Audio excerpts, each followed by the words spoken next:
Hello, welcome along. Just a little video. This video is spurred by a conversation with a customer, the customer of this TV that we now have, who said that she's got a blue picture. I explained to her that it's going to be the backlights, but she insisted over the phone for quite a number of days that she wants to have a look at other things. She wants to know if she can turn the blue down in the system somewhere, which I said no. Then she said, would a new main board do it? And I said, no. She said, well, I've got a blue picture. And then I said, well, technically, you haven't.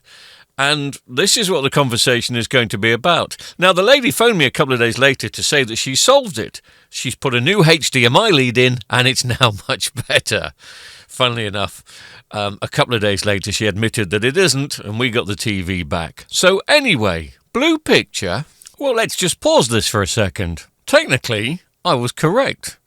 The TV does not have a blue picture. In fact, if you looked close at the picture would be absolutely fine. It's the backlights behind that have changed the colour, so it's a bit like shining a blue torch on a white wall, saying, my wall's blue, and then painting it white again. Well, the wall's going to remain blue. You haven't changed anything. Do you get what I mean? Okay, let's put it another way. If the screen wasn't there, would it still be blue? Well, let's get rid of the screen. Incidentally, we're bound to get some shutter lines on this, and watch out for the camera going out of focus. But here we go. You see, I told you. But it's still blue. So if the screen has disappeared, why are we still looking at a blue image? Well, as I mentioned earlier, it's the backlights. Technically, what we're looking at here now the screen has disappeared are the diffusers, which is 3 plastic sheets on top of the backlight, which kind of bounce the light around. And their purpose is to fill the screen with as much white light as possible. Now, it's true when the backlights are originally made, they're blue, then coated with a phosphorus coating, which turns them into a bright white. But sadly, the way the backlights are inexpensively made these days, that coating doesn't stay on for long, and eventually it burns off, and you go back to the natural blue. Okay, let's undress this TV a little more. Let's go down to the backlights themselves.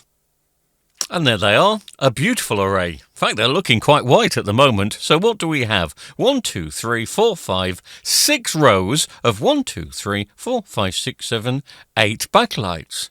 How many of them have gone blue? Well, let's find out. Let's switch it on. By the way, another disclaimer, we will go out of focus, and there's bound to be some action on the TV with the wiggly lines.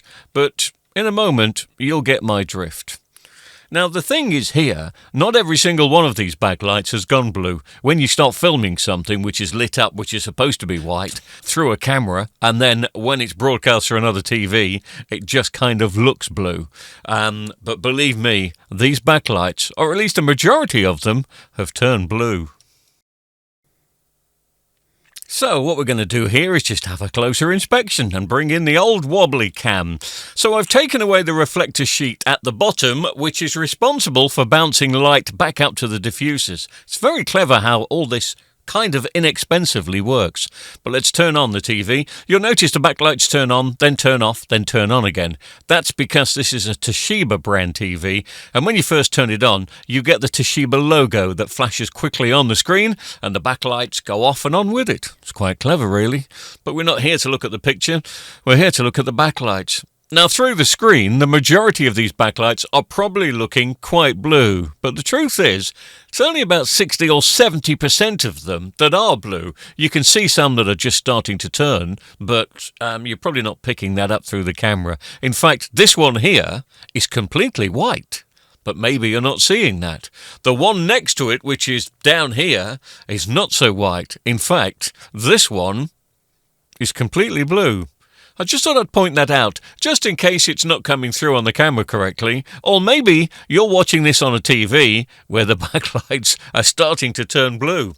Shouldn't laugh really, because it is the most common problem with LED TVs at the moment, and it seems to be happening after just 18 months of buying a TV, especially if you've got your backlights turned up full, or your picture switched to vivid or dynamic mode.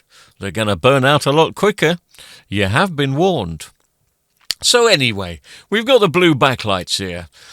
But with a bit of luck, Inside this little package, we have a brand new set of backlights, and we're going to turn them from blue to white. Now, every time I do a video, and this is not technically a repair video, but at the same time, we are going to repair this TV. Every time I do a backlight video, someone will always ask, "Where'd you get your backlights from?" As if there's some sort of secret backlight club that only TV engineers know. Well, I'll get them from the same place as most people do. You can buy them from eBay, or if you want them really cheap, but you don't mind waiting 2 to 3 weeks for delivery, you can get them from a company called AliExpress in China. But what you need to know is the make and model number of the screen, not the TV, because same TV models can use different screens. There will be a screen model number on the back of this panel. That's the metal bit that we're looking at behind the backlights. That's the number you need to type into either eBay or AliExpress to make sure you are getting the correct backlights. And as if by a little TV magic, the old backlights are out and the brand new set's in. It's very easy to take them out, just got to be gentle. Now we're going to turn on the brand new backlights. Stand by for them being dynamic and white.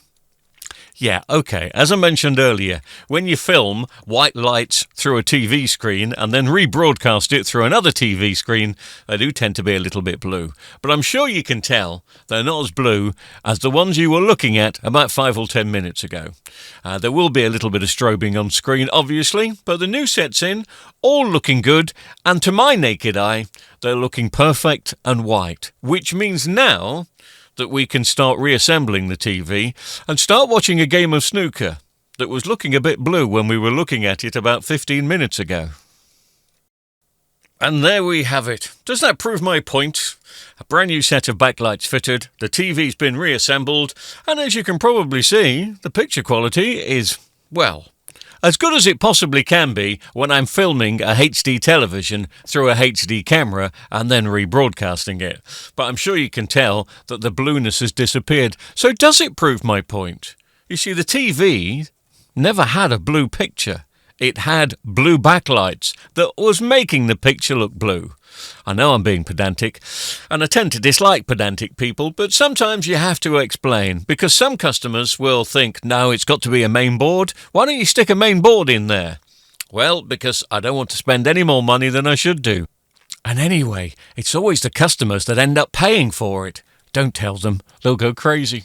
So if your picture's gone blue, or maybe even looking a tad purple, it's no good trying to increase the red and the green in your spectrum, as we used to say years ago. You've just got to change your backlights. And as long as you're okay at removing a screen and sticking it back again delicately, then you'll be a winner. Thanks for watching.